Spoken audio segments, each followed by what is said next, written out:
Құдай сақтасын, машинасын сызып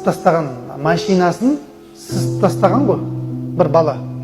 Өзінің баласы ғой, ойнап жүрген, жаңа бір немен, шеге сияқты бірдеңемен әкесінің новыйдан алған машинасын сызып тастаған екен.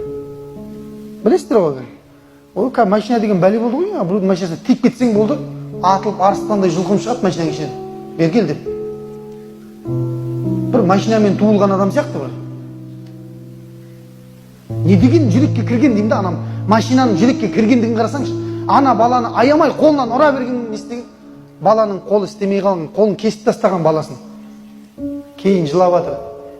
Әке сурет салатыннан айырып тастадың ғой деп баласы жылаған екен. Көрдіңіз ба?